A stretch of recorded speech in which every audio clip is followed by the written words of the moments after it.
She chose the cold marble floor, so the billionaire's son wouldn't freeze through the night. The mansion stood silent against the winter sky, its glass walls glowing faintly like a palace untouched by the world outside. Yet inside that perfect stillness, something was wrong, something no one had noticed, or perhaps no one had cared enough to see.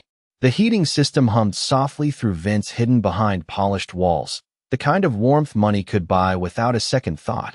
But in one oversized bedroom at the far end of the hall, a small boy lay trembling beneath layers of expensive blankets that somehow failed to reach him. Lucas Hayes, 8 years old, heir to a fortune that stretched further than the city skyline, curled into himself as if trying to disappear into the mattress, his breath shallow, his small hands cold despite everything surrounding him. Down the hallway, footsteps had long faded, doors had closed, and the adults had retreated into their own worlds of schedules and silence, leaving behind a house that looked full but felt strangely empty.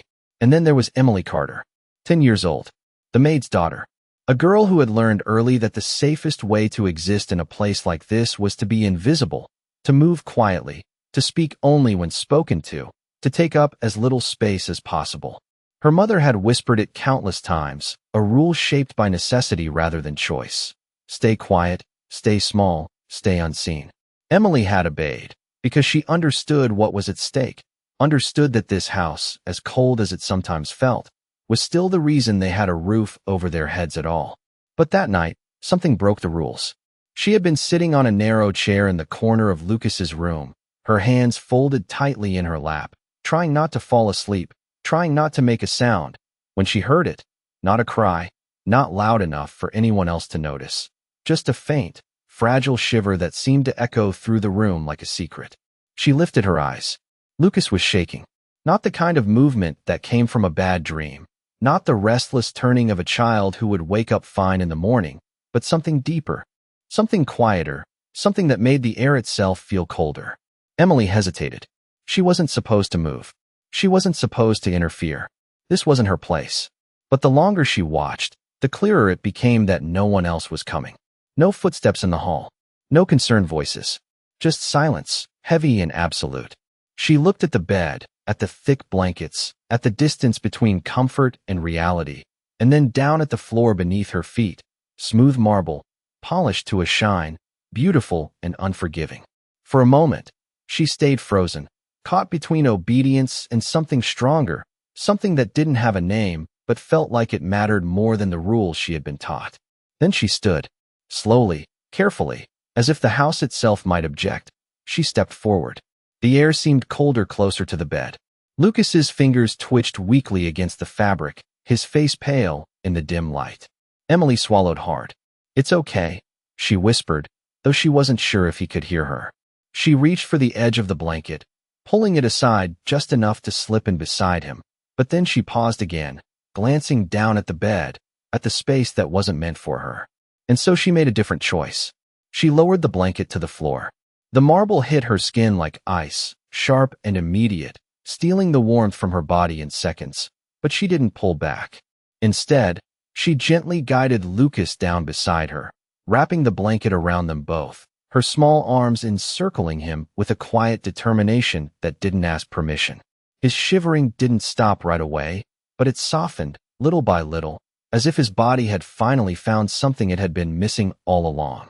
Emily closed her eyes, her breath unsteady against the cold, her fingers tightening slightly as she held on. The mansion remained silent, untouched, unaware. And on that cold marble floor, beneath a roof worth millions, the only real warmth in the house came from a girl who was never supposed to matter.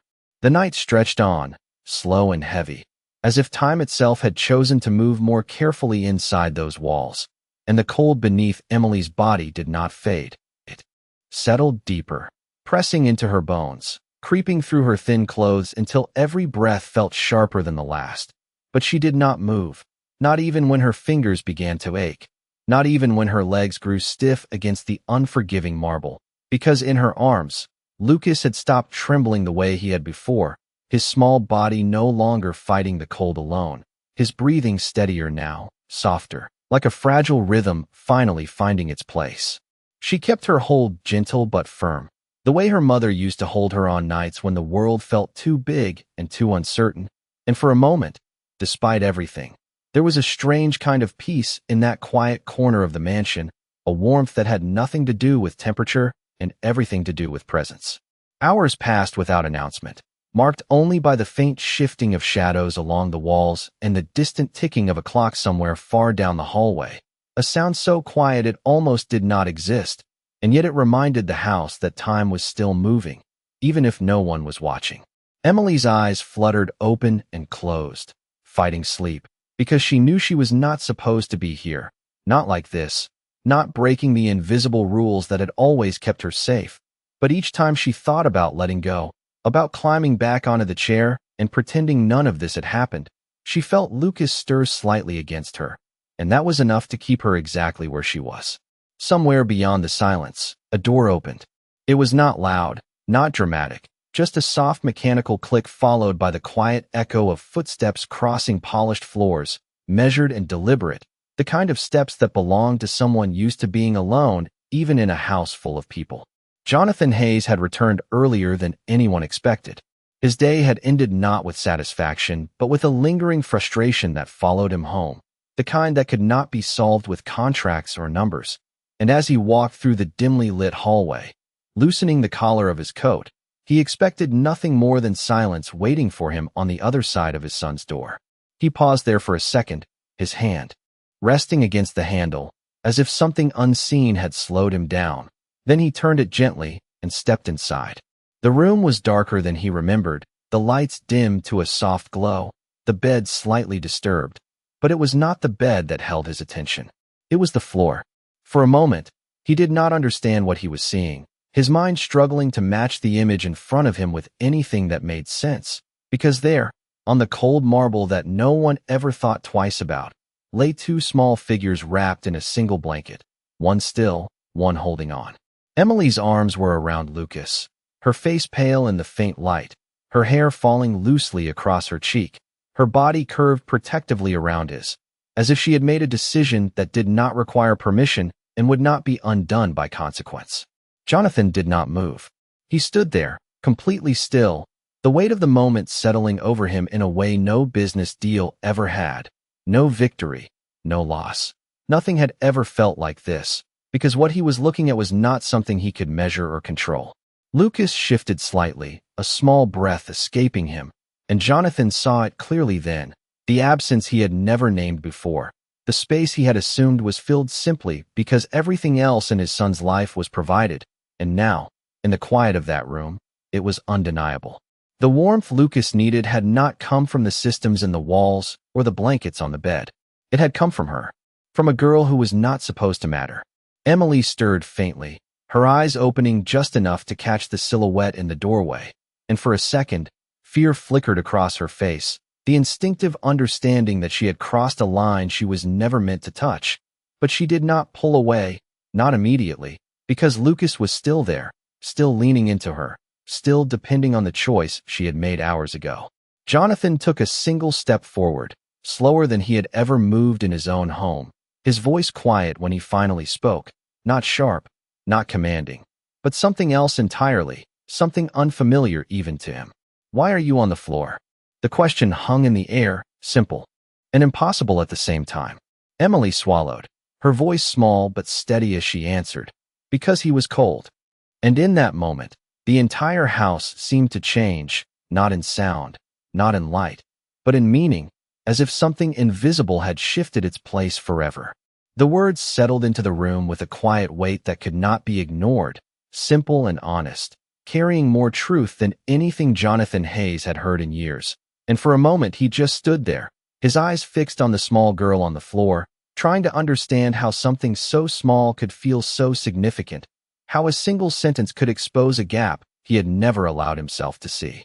Emily held her breath, waiting for the reaction she had been taught to expect, the sharp correction, the reminder of her place, the invisible line she had crossed without permission. But it did not come, not immediately, and that silence felt heavier than any scolding ever could.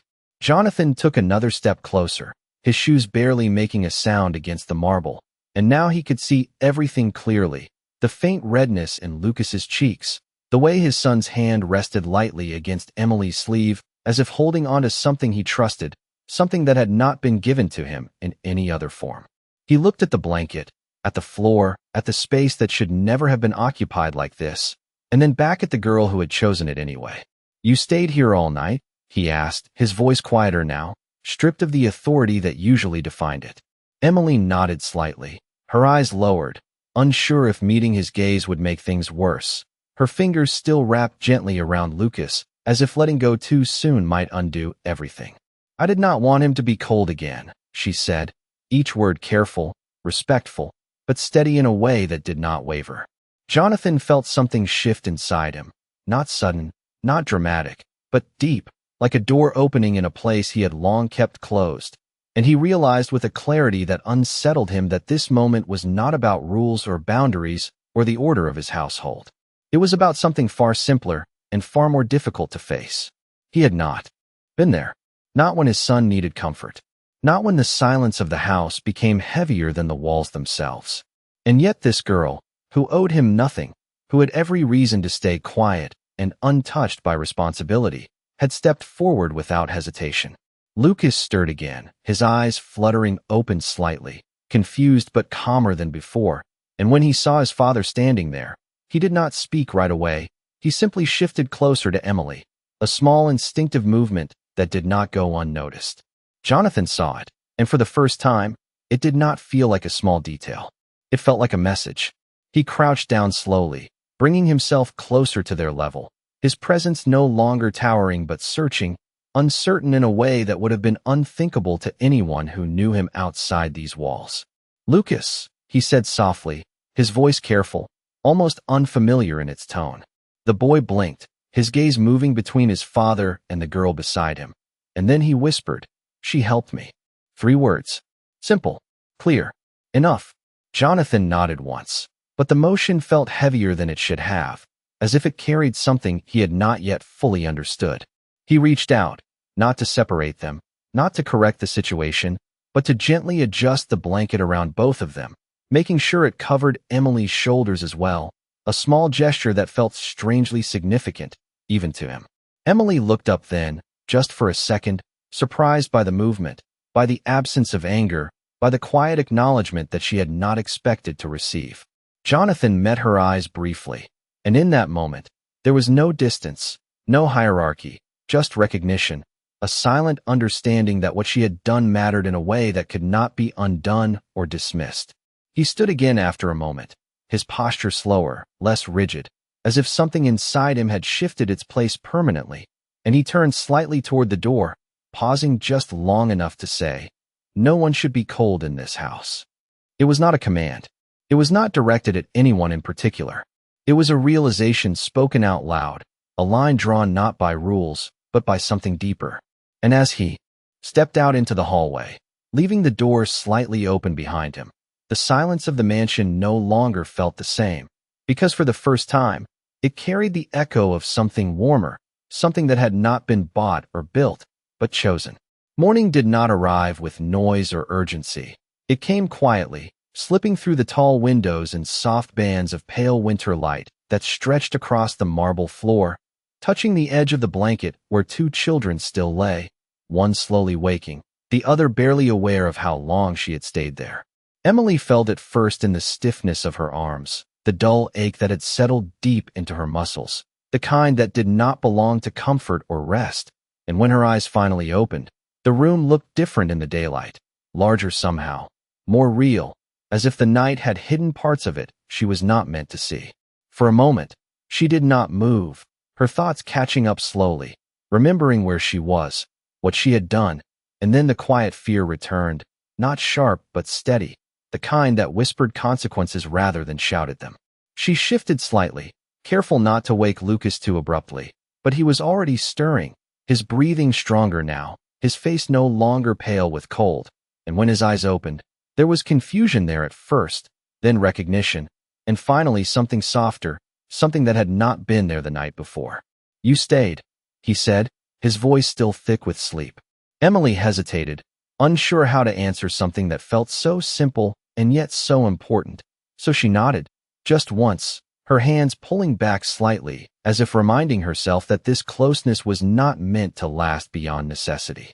Lucas sat up slowly, the blanket falling loosely around his shoulders, and for a second, he looked at the bed, then at the floor, as if trying to understand why one had not been enough and the other had made all the difference. He did not question it further. He simply stayed close. The door opened again, but this time it was not quiet. It carried the rhythm of routine, of expectation, of a world that had already decided how things should look before it even stepped inside.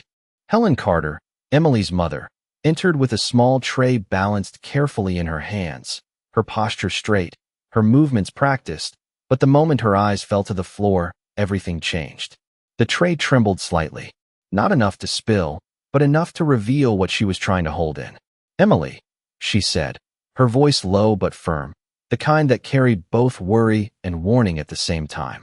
Emily stood quickly, almost too quickly, her body still stiff from the cold, her head lowered instinctively, already preparing for the quiet correction she knew was coming, because this was not how things were supposed to be, not in this house, not in this life. "I am sorry," she said before her mother could continue, the words coming out softly but clearly, the kind of apology that had been learned over time, shaped by moments just like this. Helen set the tray down on the nearby table, her eyes moving between her daughter and Lucas, taking in every detail, the blanket, the position, the undeniable truth of what had happened, and for a second, something flickered across her face, something that looked less like anger and more like something she could not afford to show. "We do not sleep on the floor here," she said quietly, her tone controlled, measured, not harsh but not gentle either, because this was not just about comfort, it was about survival, about knowing where you stood in a place that was never meant for you. Emily nodded again, her fingers tightening slightly at her sides, accepting the correction without resistance, because that was what she had always done. But before the moment could settle into something familiar, something expected, another voice entered the room. Maybe that is the problem. Jonathan Hayes stood in the doorway, not as he had the night before, not distant or observing, but present, fully aware of what he was about to say, and the words did not come from authority this time. They came from something deeper, something that had shifted overnight and refused to return to its old place. Helen straightened immediately, her expression tightening into professionalism, her voice careful as she responded, "Sir, I assure you, this will not happen again." But Jonathan did not nod. He did not dismiss it. He stepped forward instead, his gaze steady, his attention not on the rules but on the reason they had been broken. "It should happen again," he said, and the room fell completely still, because nothing about that sentence fit the world they all thought they understood. Emily looked up, just slightly, her confusion clear, while Lucas simply watched, quiet but attentive, as if he already knew something the others did not. Jonathan continued, his voice calm, deliberate, each word placed with intention. "If someone is cold, we do not leave them there. I do not care where they are supposed to sleep." The air shifted again, not with tension, but with something unfamiliar, something that did not belong to hierarchy or expectation, and for the first time, the rules of the house felt less certain than they had the day before. The silence that followed did not feel empty. It felt uncertain, as if the walls themselves were adjusting to something they had never been built to hold. And for a brief moment, no one moved. Not Emily, not her mother, not even Lucas, who watched the exchange with quiet focus, sensing the shift without fully understanding it. Helen Carter lowered her gaze slightly, her hands clasped together in front of her as she processed the words that had just been spoken, because in all her years working in houses like this, there had always been rules, clear and unspoken, boundaries that protected her job, her stability, her daughter's future, and those boundaries did not change overnight. "Sir," she began carefully, choosing each word with the precision of someone who could not afford mistakes. "We understand your concern, but Emily should not have crossed into areas that are not assigned to her." Her voice was respectful, steady, but beneath it was something deeper, something rooted in experience, in knowing how quickly kindness could be misinterpreted, how easily lines could blur into consequences. Jonathan did not interrupt her. He listened, truly listened, which in itself was something new, something that carried weight far beyond the conversation. When she finished, he nodded once, acknowledging her perspective, but not retreating from his own. She did not cross a line, he said quietly. She filled a gap. The words landed differently this time, not as a correction, but as a redefinition, something that did not erase the past, but challenged the way it had always been accepted. Helen's expression shifted slightly, not into agreement, not yet, but into something less certain, because she could not deny what she had seen, could not ignore the calm in Lucas's face, the absence of fear or discomfort that had been there before. Lucas swung his legs gently over the side of the blanket, his feet touching the marble floor for a moment before he pulled them back, as if remembering how cold it had felt, and then he looked up at his father. She stayed with me, he said again, as if repeating it made it more real, more permanent, and Jonathan met his gaze, holding it longer this time, not as a passing acknowledgement, but as something he needed to understand fully. I know, he replied, his voice softer than it had ever been in this room, and there was no distance in it, no distraction, just presence. Emily stood quietly, unsure where to place herself now, because everything about this moment felt unfamiliar, the absence of reprimand, the shift in tone, the way her actions were being spoken about not as a mistake, but as something else entirely, something she had never been taught to expect. She glanced at her mother, searching for guidance, for the familiar structure that had always helped her navigate spaces like this. But Helen's expression had changed too, just enough to show that even she was reconsidering what this moment meant. Jonathan turned slightly toward the window, the morning light catching the edge of his reflection, and for a brief second, he saw himself not as the man who owned this house, but as the man who had failed to notice what mattered inside it. It was not a comfortable realization, but it was a necessary one. He exhaled slowly, then looked back at them, his decision already made, though it had not been spoken yet. From now on, he said, his tone calm, but firm in a different way than before. Emily is not just here because of circumstance. She is here because she belongs in this house as someone who made a difference. The statement did not raise his voice, did not demand attention, and yet it carried more weight than anything he had said since entering the room. Helen's eyes lifted slightly, meeting his for the first time in a way that was not purely professional. Because this was no longer just about employment or duty, it was about recognition, something she had never expected to hear in a place like this. Emily blinked, her small frame still, as if trying to understand the meaning behind words that felt too large to fully grasp, but she did not question them, not yet, because the moment itself was already more than she had ever imagined. Lucas smiled faintly, not wide or exaggerated, but real, the kind of smile that came from feeling seen, and he shifted closer to Emily again, not out of need this time, but out of choice.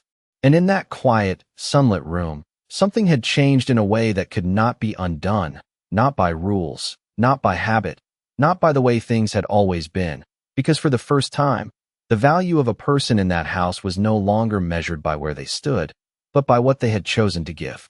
The room did not return to normal after that, not in the way it had before, because something subtle but undeniable had shifted in the space between them, something that could not be folded away or ignored. And as the morning continued, that shift began to ripple outward beyond the walls of Lucas's bedroom.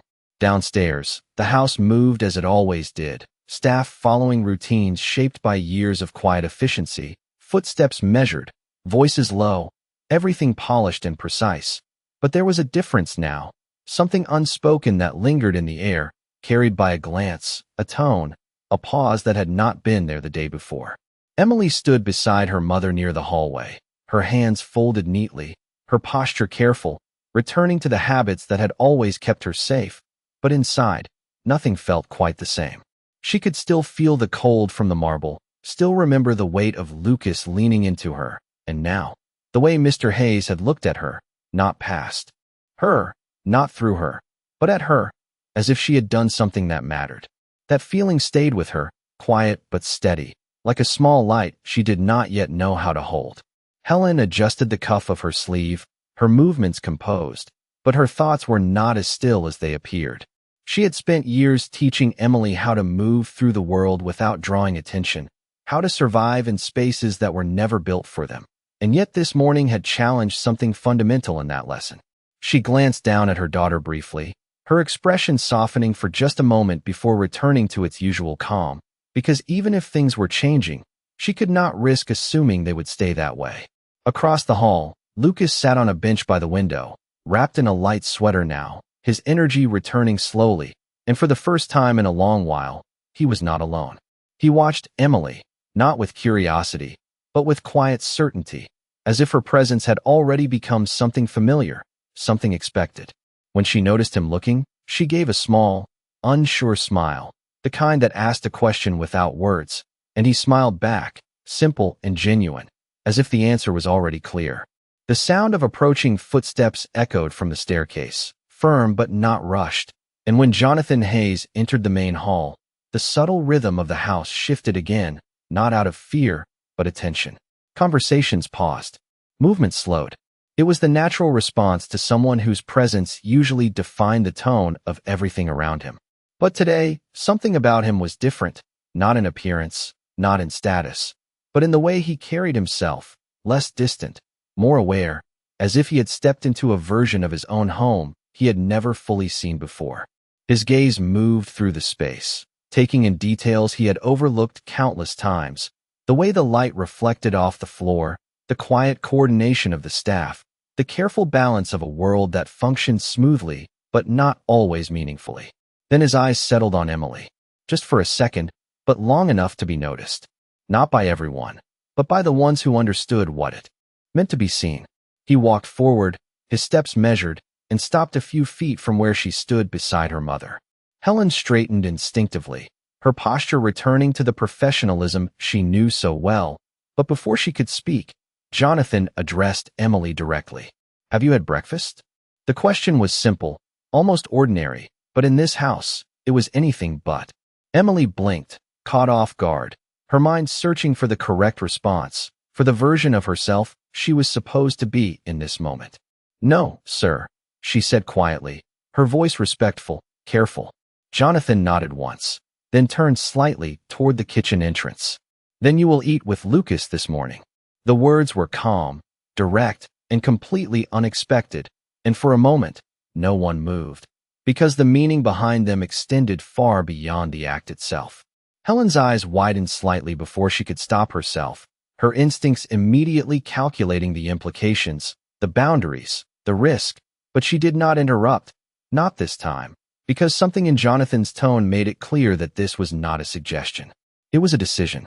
Emily looked at her mother, uncertainty filling her expression, but Helen gave the smallest nod, barely noticeable, a silent permission that carried both caution and trust.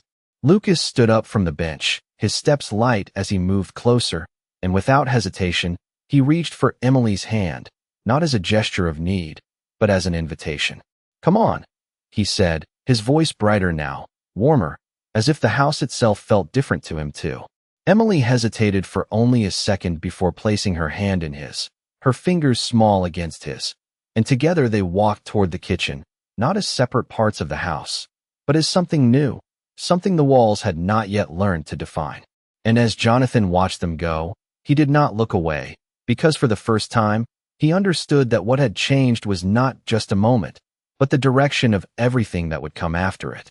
The kitchen had always been a place of movement, not presence, a space where things were prepared, served, and cleared away with quiet precision, but never truly experienced. And yet that morning, something about it felt different, as if the air itself had shifted to make room for something unfamiliar. Sunlight poured in through wide windows, catching on polished countertops and stainless steel surfaces, but it was the small table near the corner that held the moment together, a place that had never been meant for someone like Emily to sit. She paused just at the edge of it, her hand still lightly held in Lucas's, her eyes scanning the room as if searching for the invisible line she was about to cross again. The staff noticed.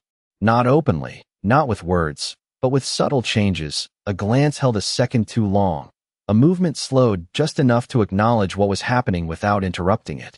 They had all seen moments before, unusual decisions, temporary kindness, but this felt different, quieter, deeper, like something that was not meant to fade by the end of the day. Lucas pulled out a chair, the sound of its legs against the floor soft but clear in the stillness, and he looked at Emily with an expression that held no doubt, no hesitation, only expectation. "Sit," he said, his voice simple, as if it was the most natural thing in the world. Emily hesitated, her instincts pulling her back, reminding her of everything she had been taught. But then she remembered the night, the cold, the way Lucas had leaned into her, the way Mr. Hayes had looked at her, and slowly, carefully, she sat down. It felt different, not just physically, but emotionally, as if the act itself carried a weight she did not yet fully understand. A plate was placed in front of her, then another, not by her mother, not by herself, but by someone who had never done that for her before. The gesture was small, almost routine, but it changed everything about the moment. Emily looked at the food, then at her hands, unsure if she should move, unsure if this was something that would be taken back if she accepted it too easily. Lucas did not wait. He picked up his fork and took a bite, then glanced at her again. "It is good," he said, as if that was all the permission she needed. She nodded slightly, her fingers wrapping around the utensils. With care, and took a small bite, her movements controlled, respectful, but inside, something was shifting, something she could not name yet. Across the room, Helen stood near the counter, her posture composed, but her attention fixed on her daughter in a way that had nothing to do with work. She had spent years making sure Emily understood where she belonged, how to move through spaces like this without drawing attention, and now she was watching her sit at a table that had never been meant for her, eating a meal that had never been offered, and for a moment, she did not know whether to feel proud or afraid. Jonathan entered a few minutes later, not with the urgency of someone checking on a situation, but with the calm of someone observing something he had already chosen to allow. His gaze moved directly to the table, to the two children sitting side by side, and he stopped there, not interrupting, not correcting, just watching. Emily noticed him first. Her shoulders tensed slightly, her fork pausing midair, the instinct to stand, to step back, to return to the role she knew so well rising quickly within her. But Jonathan did not give her the chance. "Finish your breakfast," he said, his voice steady, not unkind, but firm in a way that removed the need for uncertainty. She lowered her gaze again and continued, her movements slower now, more aware, but no longer hesitant. Lucas looked up at his father, his expression thoughtful, as if trying to understand the difference between the man he had known and the one standing in front of him now. "Can she stay?" he asked, the question simple, but layered with something deeper, something that had been building quietly since the night before. Jonathan did not answer immediately. He walked closer, his steps measured, his eyes moving from his son to the girl beside him, taking in the way they sat together, the ease that had formed between them without permission, without instruction. "She is already here," he said finally, his tone calm, but carrying a certainty that left no room for doubt. Lucas nodded once, satisfied, as if that was all he needed, and returned to his meal, but Emily felt the words settle differently. Inside her, not as a temporary allowance, but as something more permanent, something that suggested she was no longer just passing through this space. Around them, the kitchen resumed its rhythm, but it was not the same rhythm as before. It was softer, more aware, as if every movement now carried the knowledge that something had changed, something that could not be undone. And at that small table, in the quiet center of a house built on distance, two children sat side by side, not separated by roles or expectations, but connected by a moment that had rewritten the meaning of belonging. The rest of the morning unfolded in a way that no one in the house could quite explain, because nothing dramatic had happened, no voices were raised, no rules were officially rewritten, and yet everything felt different, as if the foundation beneath the routine had quietly shifted overnight. Emily remained at the table longer than she ever had before, her movements growing slightly more natural with each passing minute, though she still carried a careful awareness in everything she did, as if one wrong motion might undo whatever had just begun. Lucas finished his breakfast and leaned back in his chair, watching her with a calm curiosity that had replaced the quiet loneliness he had carried for so long. And when she glanced up, uncertain again, he smiled in a way that made the moment feel safe rather than fragile. "Do you want to see my room?" he asked, his voice light, as if this invitation had always been possible. Emily hesitated, her instinct immediately pulling her back toward caution, toward the boundaries she understood far better than this new openness. But before she could respond, Jonathan's voice came from behind them. "She can go," he said, not as a permission granted reluctantly, but as a simple acknowledgement that the answer was already clear. Emily looked toward him briefly, her expression searching, and when she found no hesitation there, she nodded softly. "Okay," she said, her voice quiet but certain enough to move forward.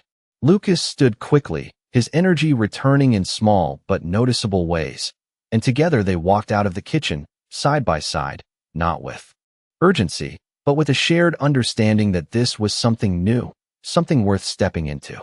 Upstairs, the hallway felt less imposing than it had before, the high ceilings and long stretches of polished floor no longer echoing with the same sense of distance.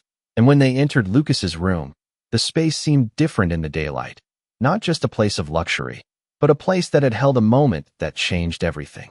Emily paused near the doorway, her eyes moving across the room, taking in the bed, the blankets, the floor where she had spent the night, and for a second, the memory returned clearly, not as discomfort, but as something meaningful, something she did not regret. Lucas walked over to a shelf and picked up a small object, a model airplane carefully built, its details precise and delicate, and he held it out to her. "I made this," he said, a hint of pride in his voice, the kind that had not been shared with anyone in a long time. Emily stepped closer, her attention fully on the object, her eyes brightening slightly as she examined it. "It is really good," she said, her tone genuine, not exaggerated, and that simple honesty carried more weight than any praise he had heard before. Lucas smiled, a little wider this time, and placed the airplane back carefully, as if the moment itself mattered more than the object.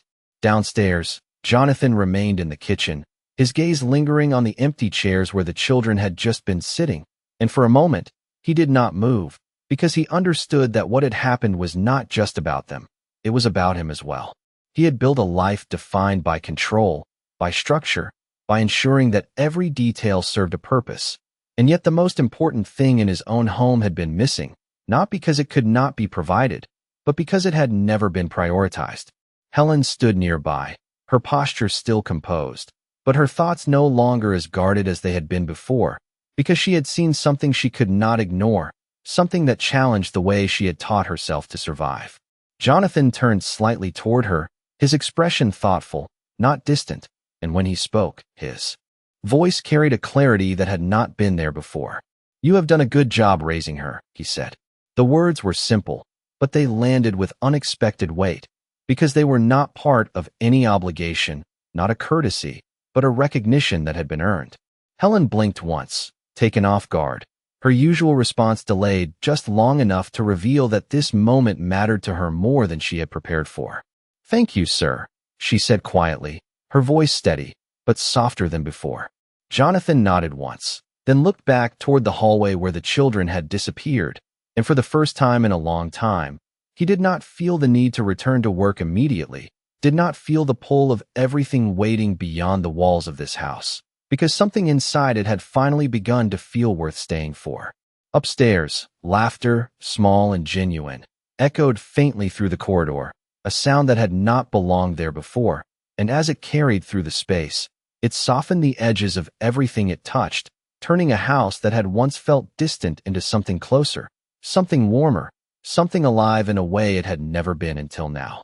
The day did not end the way it began, and that difference, though quiet, carried further than anyone in the house could have predicted, because what started as a single moment on a cold marble floor had become something that continued to unfold, shaping choices, shifting habits, and redefining what it meant to belong within those walls. By late afternoon, the mansion no longer felt like a place of perfect distance and polished routine, but something softer, something that carried the faint imprint of laughter and conversation that had once been absent. Emily moved through the space with the same care she had always known, but now there was a subtle change in the way she walked, a quiet confidence that had not been there before, as if she no longer felt the need to disappear quite as completely. Lucas stayed close to her throughout the day, not out of necessity, but out of preference, choosing her company in a way that was simple and unforced, as if the connection between them had always existed. waiting only for a moment to reveal itself. They spent the afternoon near the large windows overlooking the city, building small things from scattered pieces, talking in quiet voices, sharing thoughts that did not need to be complicated to be meaningful. And for Lucas, it was something entirely new, something that filled a space he had not known how to describe before. Downstairs, Jonathan remained present in a way that surprised even himself. His usual schedule left untouched on his desk, his phone silent for longer than it had ever been, because he had made a decision that morning, not in words alone, but in action, to stay, to observe, to understand what had been missing and how easily it had been overlooked. He watched from a distance at times, not to control or direct, but to witness. And what he saw was not something he could measure in numbers or outcomes. It was something far more difficult to define, yet impossible to ignore. Helen continued her work, her movement steady, her focus sharp, but there was a quiet shift within her as well, a loosening of the constant tension that had always guided her actions, because for the first time, she was not only protecting her daughter's place in the house, she was beginning to see that place change into something more secure, something built not on caution alone, but on recognition. As evening approached, the light outside softened, casting long shadows across the floors and walls, and the house, once defined by silence, now carried a different kind of quiet, one that felt full rather than empty. Emily stood near the staircase, her hands resting lightly against the railing as she looked out across the space, taking in everything that had changed in just one day. And though she could not fully understand it yet, she felt it, deeply and clearly, like a warmth that did not fade when the temperature dropped. Jonathan joined her there, his steps slower than usual, his presence no longer distant, and for a moment, they stood side by side without speaking, the difference between them still present, but no longer defining. "You did something important," he said finally, his voice calm, not formal, not distant, but real, in a way that carried weight. Emily looked up at him, her expression unsure, because she had never thought of what she had done in those terms, never expected it to matter beyond the moment itself. "I just did not want him to be cold," she replied softly, her answer the same as before, simple, honest, unchanged. Jonathan nodded, but this time, there was a deeper understanding behind it, something that went beyond the situation, beyond the night, beyond the house itself. "That is exactly why it matters," he said. The words settled gently between them, not as a lesson, but as a truth, one that did not need to be explained further. Upstairs, Lucas called her name, his voice echoing lightly through the hallway, and Emily glanced back, then forward again, caught between two spaces that no longer felt separate in the way they once had. Jonathan stepped aside slightly, a small gesture, but one that made the path clear. She hesitated for only a second before moving, her steps light but certain, no longer guided solely by caution, but by something stronger, something that had grown from a single choice made in the quiet of the night. And as she walked away, the house did not return to what it had been before, because it could not after what had been seen, not after what had been understood, and in that space, built on wealth and distance, something far more valuable had taken root, something that could not be bought, only chosen. It was not power, not status, not control, but something simpler, something stronger, the quiet certainty that kindness, even in its smallest form, could change the direction of a life, not just for the one who received it, but for everyone who finally learned to see it.